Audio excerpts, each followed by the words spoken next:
Study IQ IAS, अब तैयारी हुई affordable. Annexation of Sindh and the Sikh empire. Welcome to study IQ। मेरा नाम है आदेश सिंह। दोस्तों, 1820s आते आते ब्रिटिश ईस्ट इंडिया कंपनी लगभग पूरी इंडियन टेरिटरी पर अपना डायरेक्ट या इनडायरेक्ट कंट्रोल एस्टैब्लिश कर चुकी थी। लेकिन इंडिया का नॉर्थ वेस्टर्न एरिया यानी कि सिंध प्रांत और सिख एम्पायर अभी भी उसके कंट्रोल से बाहर था। आज हम इन्हीं दोनों एरियाज के बारे में बात करने वाले हैं। हम जानेंगे कि इनके साथ कंपनी के रिलेशंस कैसे थे, कंपनी के लिए इन एरियाज की क्या इंपॉर्टेंस थी और इवेंचुअली कंपनी इन्हें कब और कैसे एनेक्स कर लेती है। तो आइए शुरू करते हैं। सबसे पहले बात करते हैं सिंध की। Annexation of Sindh. Background.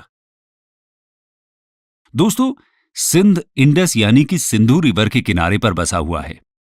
18th century से ही सिंध को कुछ बलूची चीफ्स कलेक्टिवली रूल कर रहे थे, जिन्हें अमीर्स कहा जाता था। ईस्ट इंडिया कंपनी ने यहां अपनी पहली फैक्ट्री 1775 में थट्टा नाम की जगह पर एस्टैब्लिश की थी। लेकिन 1792 में पॉलिटिकल अनरेस्ट और फिस्कल प्रॉब्लम्स की वजह से उन्होंने इस फैक्ट्री को छोड़ दिया था। इसके बाद 1809 में लॉर्ड मिंटो वन ने सिंध के अमीर्स के साथ treaty of eternal friendship sign की थी। इस ट्रीटी के अनुसार सिंध के अमीर्स प्रॉमिस करते हैं कि वो सिंध में फ्रेंच को सेटल नहीं होने देंगे। 1820 में एक बार फिर से इस ट्रीटी को रिन्यू किया जाता है। इस बार अमेरिकन को भी सिंध से बाहर रखने का प्रोविजन ट्रीटी में ऐड कर दिया जाता है।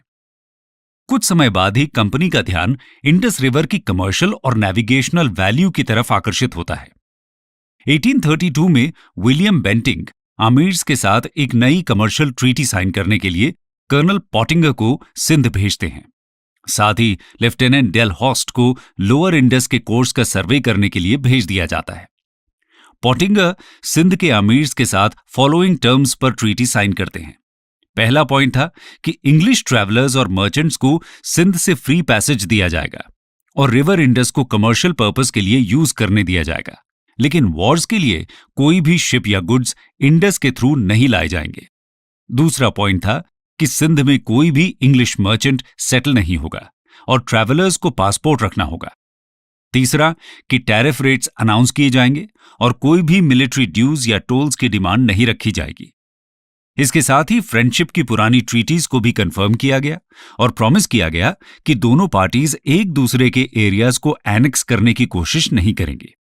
और आखिर में कर्नल पॉटिंगर कंपनी के पॉलिटिकल एजेंट की तरह सिंध में रहेंगे। इसके बाद 1839 में सिंध के अमीर्स को एक बार फिर से फोर्स करके उनके साथ सब्सिडियरी अलायंस की ट्रीटी साइन की जाती है। यहां भी ब्रिटिशर्स ये प्रॉमिस करते हैं कि सिंध को कभी एनेक्स नहीं करेंगे। दोस्तों, 1832 और फिर 1839 की ट्रीटी में तो प्रॉमिस किया गया था कि सिंध का कभी एनेक्सेशन नहीं होगा। फिर ऐसा क्या हुआ कि 1843 में ब्रिटिशर्स सिंध को एनेक्स कर लेते हैं? आइए जानते हैं। Story of annexation. दोस्तों, सिंध का एनेक्सेशन करने के पीछे स्ट्रेटेजिक और कमर्शियल दोनों ही रीजंस थे। पहले स्ट्रेटेजिक रीजंस को समझते हैं। 1839 से 1842 तक एंग्लो अफगान वॉर हुआ था, जिसमें ब्रिटिशर्स की बुरी तरह हार हो जाती है। इस हार से ब्रिटिश प्रेस्टीज को बहुत बड़ा झटका लगता है। अपनी खोई हुई प्रेस्टीज को वापस पाने के लिए कंपनी को जरूरत थी एक जीत की, और जीतने के लिए पंजाब और सिंध ही बचे हुए थे। लेकिन पंजाब में राजा रणजीत सिंह जैसे स्ट्रांग रूलर का रूल था। कंपनी उनके अगेंस्ट रिस्क नहीं लेना चाहती थी, इसलिए वो अपना निशाना बनाते हैं पहले से ही कमजोर सिंध को। यह तो हुआ पहला स्ट्रेटेजिक रीजन। एक और स्ट्रेटेजिक कारण था सिंध के एनेक्सेशन का, जिसे अक्सर रूसोफोबिया कहा जाता है, और वो था रशिया के इन्वेजन का डर। ब्रिटिशर्स को लगता था कि रशिया इंडिया में उनके एम्पायर पर अटैक कर सकता है, और इसी अटैक को प्रिवेंट करने के लिए वो अपने इंडियन एम्पायर का नॉर्थ वेस्टर्न बॉर्डर स्ट्रांग करना चाहते थे। इसके साथ ही ब्रिटिशर्स को यह भी डर था कि पंजाब के राजा रणजीत सिंह सिंध को जीत सकते हैं, और ये वो कभी नहीं चाहते थे। इसलिए कंपनी डिसाइड करती है कि सिंध उनके डायरेक्ट कंट्रोल में होना चाहिए। स्ट्रेटेजिक रीजंस के अलावा सिंध को एनेक्स करने के कमर्शियल रीजंस भी थे। सिंध पर कंट्रोल होने से इंडस रिवर के थ्रू होने वाले ट्रेड को कंट्रोल किया जा सकता था, जिससे कंपनी नॉर्थ वेस्ट इंडिया और पंजाब के साथ इजीली ट्रेड कर सकती थी। इन्हीं सभी रीजंस की वजह से ब्रिटिशर्स ने सिंध को एनेक्स करने का डिसीजन लिया। कंपनी सिंध के अमीर्स पर यह आरोप लगाती है कि उन्होंने एंग्लो अफगान वॉर के समय ब्रिटिशर्स की हेल्प नहीं की और इसका सेटलमेंट ब्रिटिश रेजिडेंट पर छोड़ने की जगह governor general lord Ellenborough sir Charles Napier को कंप्लीट पॉलिटिकल और मिलिट्री अथॉरिटी के साथ सिंध भेज देते हैं। सिंध पहुंचने के बाद चार्ल्स नेपियर अमीर्स को एक बहुत ही हार्श ट्रीटी साइन करने के लिए फोर्स करते हैं और ज्यादा प्रोवोक करने के लिए वो डेजर्ट फोर्ट इमामगढ़ को सीज करके डिस्ट्रॉय कर देते हैं। इसके बाद बलूची सोल्जर्स रिवोल्ट कर देते हैं और ओपन वॉर शुरू हो जाता है। 1843 में बैटल ऑफ मियानी में सर चार्ल्स नेपियर की फोर्सेस अमीर्स की आर्मी को हरा देती हैं और सिंध का एनेक्सेशन कंप्लीट हो जाता है। इस एनेक्सेशन से एंग्लो इंडियन एम्पायर को वेस्ट की तरफ एक शॉर्टर और सेफर फ्रंटियर मिल जाता है। इसके साथ ही इंडस रिवर की कमांड भी उनके हाथों में आ जाती है, जिससे ब्रिटिशर्स के लिए सेंट्रल एशिया तक एक डायरेक्ट कमर्शियल वे ओपन हो जाता है। दोस्तों, हालांकि सिंध को कॉन्कर करने के ये सब फायदे तो हुए, लेकिन कॉन्कर करने वाले चार्ल्स नेपियर इस एनेक्सेशन की राइचियसनेस को लेकर कन्विंस नहीं थे। अपनी डायरी में उन्होंने लिखा था, We have no right to seize Sindh, yet we shall do so, and a very advantageous, useful, inhumane piece of rascality it will be. दोस्तों, सिंध के एनेक्सेशन के बाद अब सिर्फ पंजाब ही ऐसा रीजन था जहां कंपनी का कंट्रोल एस्टैब्लिश नहीं हुआ था। तो आइए अब पंजाब की स्टोरी को समझते हैं। Annexation of Punjab. बैकग्राउंड। दोस्तों, पंजाब में रूल कर रहे थे महाराजा रणजीत सिंह, जो कि एक स्ट्रांग और केपेबल लीडर थे। उन्होंने अपनी आर्मी को यूरोपियन मॉडल पर ट्रेन किया था। ऐसा कहा जाता है कि उनके पास एशिया की सेकंड बेस्ट आर्मी थी, मतलब सिर्फ इंग्लिश ईस्ट इंडिया कंपनी की आर्मी उनसे बेटर थी। ईस्ट इंडिया कंपनी और महाराजा रणजीत सिंह के बीच रिलेशंस की शुरुआत होती है 1809 की ट्रीटी ऑफ अमृतसर से। दोस्तों, ट्रीटी ऑफ अमृतसर 1807 की ट्रीटी ऑफ तिलसित से काफी ज्यादा कनेक्टेड है। ट्रीटी ऑफ तिलसित फ्रांस के नेपोलियन और रशिया के रूलर अलेक्जेंडर द वन के बीच हुई थी और इसमें डिसाइड हुआ था कि ये दोनों पावर्स लैंड रूट के थ्रू इंडिया को इन्वेड करेंगे। इसी पॉसिबल इन्वेजन से अपने एम्पायर को सेव करने के लिए British governor general Lord Minto one 1807 में सर चार्ल्स मेटकाफ को लाहौर भेजते हैं। सर चार्ल्स मेटकाफ एक ऑफेंसिव और डिफेंसिव अलायंस का प्रपोजल महाराजा रणजीत सिंह के सामने रखते हैं। रणजीत सिंह इस प्रपोजल को एक्सेप्ट करने के लिए अपनी दो कंडीशंस रखते हैं। पहली, कि सिख अफगान वॉर के केस में इंग्लिश न्यूट्रल रहेंगे, और दूसरी कंडीशन थी कि ब्रिटिशर्स रणजीत सिंह को entire Punjab including Malwa territories का सॉवरेन एक्सेप्ट कर लेंगे। मालवा टेरिटरीज का यहां मतलब है मॉडर्न सदर्न पंजाब और हरियाणा का रीजन, जिसे सिस सतलज रीजन भी कहा जाता था। 1807 की ये नेगोशिएशंस तो फेल हो जाती हैं, लेकिन 2 साल बाद ही पॉलिटिकल सिचुएशन पूरी तरह चेंज हो जाती है। हुआ ये था कि महाराजा रणजीत सिंह ने सितंबर 1808 में मालवा रीजन को इन्वेड करने की कोशिश की थी, लेकिन फरवरी 1809 में ईस्ट इंडिया कंपनी ने उनके ऊपर अटैक कर दिया। इस अटैक में कंपनी को काफी सक्सेस मिलती है। ऐसी सिचुएशन में महाराजा रणजीत सिंह को समझ में आ गया कि कंपनी के साथ ज्यादा टक्कर लेना सही नहीं है और वो अमृतसर की ट्रीटी साइन करने के लिए तैयार हो गए। ट्रीटी ऑफ अमृतसर में महाराजा रणजीत सिंह को यह एक्सेप्ट करना पड़ा कि वो सतलज रिवर को अपनी सदर्न बाउंड्री मान लेंगे और कभी भी इसे पार नहीं करेंगे। दोस्तों, ट्रीटी ऑफ अमृतसर के बाद रणजीत सिंह और कंपनी के बीच और कोई टकराव देखने को नहीं मिलता, लेकिन कहानी में ट्विस्ट आता है जब जून 1839 में महाराजा रणजीत सिंह की डेथ हो जाती है। उसके बाद कैसे ब्रिटिशर्स पंजाब को एनेक्स कर लेते हैं, आइए जानते हैं। First Anglo Sikh war 1845-46। दोस्तों, महाराजा रणजीत सिंह की डेथ के बाद उनके बेटे खड़क सिंह राजा बनते हैं, लेकिन उनमें अपने पिता जैसी कोई भी खूबी नहीं थी।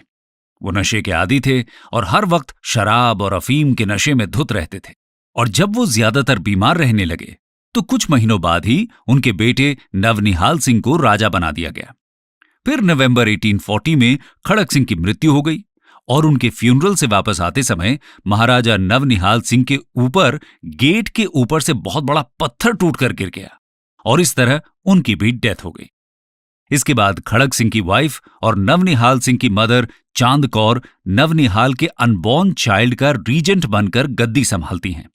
लेकिन यह बात रंजीत सिंह के एक और बेटे शेर सिंह को पसंद नहीं आ रही थी और उन्होंने 70,000 की फौज के साथ लाहौर का घेराव कर लिया और जनवरी 1841 में खुद को महाराजा डिक्लेयर कर दिया। लेकिन 1843 में शेर सिंह को भी धोखे से मार दिया गया। इसके बाद सितंबर 1843 में रणजीत सिंह के 5 साल के बेटे दलीप सिंह को महाराजा बनाया जाता है। दलीप सिंह की मदर जिंद कौर उनका रीजेंट बनके राजपाट संभालती हैं। इस तरह पॉलिटिकल इंस्टेबिलिटी के चलते आर्मी भी कमजोर पड़ने लगती है। सोल्जर्स को समय से वेतन नहीं मिल पा रहा था और आर्मी में इनडिसिप्लिन बढ़ता जा रहा था। दोस्तों, पंजाब की सिचुएशन पर कंपनी अपनी नजर बनाए हुए थी। उन्हें समझ आ गया था कि पंजाब किंगडम अब पहले की तरह स्ट्रांग नहीं है। इसके साथ ही ब्रिटिशर्स ने 1843 में सिंध को तो एनेक्स कर ही लिया था, तो अब बस पंजाब ही उनके कंट्रोल से बाहर था। सिंध के एनेक्सेशन के बाद पंजाब को भी डर था कि कहीं कंपनी उनके ऊपर अटैक ना कर दे। सिचुएशन और ज्यादा टेंस होने लगती है जब 1845 में governor general lord Hardinge Sutlej river पर हजारों की संख्या में अपनी ट्रूप्स भेजने लगते हैं। ऐसे में सिख आर्मी को समझ नहीं आ रहा था कि ब्रिटिश कंपनी लाहौर पर अटैक करने वाली है या उनका कुछ और प्लान है। कंफ्यूजन की सिचुएशन में सिख आर्मी के कुछ दस्तों ने यानी बटालियन ने 11 दिसंबर 1845 में सतलज रिवर को क्रॉस कर दिया, क्योंकि सिख आर्मी का मानना था कि अगर ईस्ट इंडिया कंपनी को वॉर चाहिए तो वो उनके ही एरिया में होगी, ना कि पंजाब में। इसलिए वो सतलज को क्रॉस करके बहादुरी से अपने दुश्मन का सामना करने पहुंच जाते हैं। ब्रिटिश ईस्ट इंडिया कंपनी के हिसाब से सतलज रिवर को क्रॉस करना मतलब ट्रीटी ऑफ अमृतसर का वायलेशन करना था। इसी को कारण बनाकर दिसंबर 1845 में ब्रिटिश ईस्ट इंडिया कंपनी ने पंजाब किंगडम पर अटैक कर दिया। सिख आर्मी को लीड कर रहे थे उनके जनरल तेजा सिंह और लाल सिंह। पहली बात तो ये दोनों ही लीडर्स केपेबल नहीं थे और दूसरी बात ये कि कंपनी से भी मिले हुए थे। तो ऐसी सिचुएशन में जब फर्स्ट एंग्लो सिख वॉर हुआ तो सिख आर्मी को हर जगह हार का सामना करना पड़ा। ये वॉर दिसंबर 1845 में शुरू होकर मार्च 1846 में ट्रीटी ऑफ लाहौर के साथ खत्म होती है। ट्रीटी ऑफ लाहौर में ब्रिटिश कहते हैं कि वो दलीप सिंह को पंजाब किंगडम का रूलर और रानी जिंदल को उनका रीजेंट एक्सेप्ट करते हैं।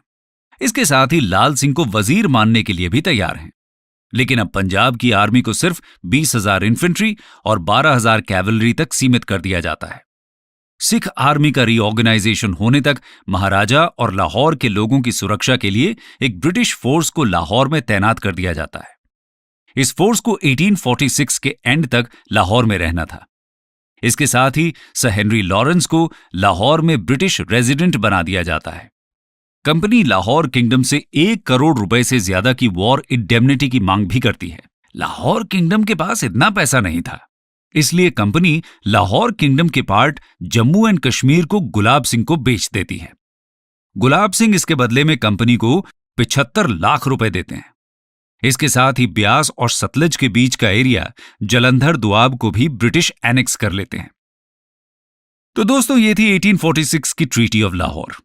इस ह्यूमिलिएटिंग ट्रीटी से सिख खुश नहीं थे और वो रिबेलियन कर देते हैं। कंपनी इजीली इस रिबेलियन को क्रश कर देती है और कहती है कि ये रिबेलियन महारानी जिंद के कहने पर हुआ है, इसलिए एक और ट्रीटी साइन की जाती है जिसके अकॉर्डिंग महारानी जिंद को पेंशन देकर बनारस भेज दिया जाता है और ब्रिटिश रेजिडेंट हेनरी लॉरेंस की लीडरशिप में एक रीजेंसी काउंसिल बनाई गई जिसमें 8 सिख सरदार्स को रखा गया। कहा गया कि अब से ये रीजेंसी काउंसिल महाराजा दलीप सिंह के रीजेंट के रूप में काम करेगी। ये थी ट्रीटी ऑफ भैरोवाल जो हुई थी दिसंबर 1846 में। इस ट्रीटी के हिसाब से जो ब्रिटिश ट्रूप्स 1846 के एंड में लाहौर से विड्रॉ करने वाले थे, उन्हें अब तब तक लाहौर में ही रहना था जब तक कि दलीप सिंह माइनर हैं और इसके बदले में पंजाब को कंपनी को हर साल 22 लाख रुपए भी देने होंगे। दोस्तों, इस ट्रीटी के बाद यह साफ हो गया कि पंजाब की रियल पावर अब ब्रिटिश रेजिडेंट के हाथ में आ चुकी है और पंजाब अब सिर्फ एक वैसल स्टेट बन गया है। यहां से पंजाब के इंटरनल एडमिनिस्ट्रेशन की रिस्पॉन्सिबिलिटी भी ईस्ट इंडिया कंपनी की हो जाती है। लेकिन ब्रिटिशर्स यहां भी नहीं रुकते। सिर्फ 2 साल के बाद ही 1848 में सेकेंड एंग्लो सिख वॉर के थ्रू वो पंजाब को पूरी तरह एनेक्स कर लेते हैं। आइए फिर सेकेंड एंग्लो सिख वॉर को भी समझते हैं। Second Anglo Sikh war 1848-49। दोस्तों, ये तो हमने समझा कि फर्स्ट एंग्लो सिख वॉर के बाद हुई ट्रीटी सिख्स के लिए बहुत ही ह्यूमिलिएटिंग थी और सारी पावर्स अब ब्रिटिश रेजिडेंट हेनरी लॉरेंस के हाथों में आ चुकी थी। ऐसे में 1848 में हेनरी लॉरेंस मुल्तान के गवर्नर दीवान मूलराज से इंक्रीज्ड रेवेन्यू की डिमांड करते हैं, लेकिन मूलराज ने न तो बढ़ा हुआ रेवेन्यू देने की बात मानी और न ही पुराना हिसाब किताब चुकता किया। उन्होंने भी अपनी तरफ से तैयारी कर ली थी कि अगर ब्रिटिश रेजिडेंट कोई जबरदस्ती करने की कोशिश करेंगे तो देख लेंगे। तब ब्रिटिश रेजिडेंट डिसाइड करते हैं कि मूलराज को रिप्लेस करके किसी और को मुल्तान का गवर्नर बना दिया जाए। लेकिन मुल्तान की जनता मूलराज के फेवर में थी, इसलिए मुल्तान के नए सिख गवर्नर को 2 British officers lieutenant Patrick Vans Agnew और लेफ्टिनेंट एंडरसन के साथ मुल्तान भेजा गया। जब ये मुल्तान पहुंचे तो वहां की जनता पहले से ही भड़की हुई थी। उन्होंने इन दोनों ब्रिटिश ऑफिसर्स को मार दिया। फर्स्ट एंग्लो सिख वॉर की ह्यूमिलिएशन से परेशान पंजाब के लोगों को मूलराज में अपना नया लीडर मिल गया और जल्दी ही सिख ट्रूप्स ने भी मूलराज को ज्वाइन कर लिया और पंजाब में एक ओपन रिबेलियन की शुरुआत हो गई। उस समय गवर्नर जनरल थे लॉर्ड डलहौजी। पंजाब की स्थिति देखकर लॉर्ड डलहौजी ने डिसाइड किया कि यह एक बहुत ही बढ़िया मौका है पंजाब को एनेक्स करने का। उन्होंने पंजाब पर अटैक कर दिया और इस तरह सेकेंड एंग्लो सिख वॉर की शुरुआत हो गई। इस वॉर के दौरान कुछ इंपॉर्टेंट बैटल्स हुई थी, जैसे कि battle of Ramnagar, battle of Chillianwala और बैटल ऑफ गुजरात। यह वॉर 1849 में एंड हुआ और सिख आर्मी को सरेंडर करना पड़ा। पंजाब को एनेक्स कर लिया गया और अब पंजाब भी ब्रिटिश कंपनी की एक टेरिटरी बन गया। दोस्तों, पंजाब के एनेक्सेशन के लिए कहा जाता है कि the annexation of Punjab was no annexation, it was a sacred breach of trust. ऐसा इसलिए क्योंकि 1846 की ट्रीटी में भैरोवाल के बाद से ब्रिटिश रेजिडेंट ही सही मायने में पंजाब को रूल कर रहे थे। सभी सिविल और एडमिनिस्ट्रेटिव पावर्स उनके ही हाथों में थी। महाराजा दलीप सिंह तो माइनर थे और उनका सिर्फ नाम ही यूज हो रहा था। रिबेलियन सिख आर्मी ने किया था, न कि महाराजा या उनकी रीजेंसी काउंसिल ने। और महाराजा का रीजेंट होने के नाते ये ब्रिटिश रेजिडेंट की ड्यूटी थी कि वो मूलराज और सिख आर्मी के रिबेलियन को सप्रेस करें। महाराजा दलीप सिंह को तो किसी भी तरह इस रिबेलियन के लिए रिस्पॉन्सिबल नहीं माना जा सकता, इसलिए इस बेसिस पर उनसे उनका किंगडम छीन लेना पूरी तरह अनजस्ट था। कंक्लूजन। तो दोस्तों, हमने देखा कि कैसे ब्रिटिश कंपनी ने अपने फायदे के लिए पहले सिंध और फिर पंजाब दोनों से ही फ्रेंडली रिलेशंस बनाए और इसके बाद जब उन्हें सही मौका मिला तब इस फ्रेंडशिप को भूलकर उन्होंने इन्हें एनेक्स कर लिया। ये ब्रिटिश कंपनी के इंडिया में लास्ट एनेक्सेशंस थे। इसके बाद लगभग पूरी इंडियन टेरिटरी उनके कंट्रोल में आ चुकी थी। स्टडी IQ IAS अब तैयारी हुई अफोर्डेबल।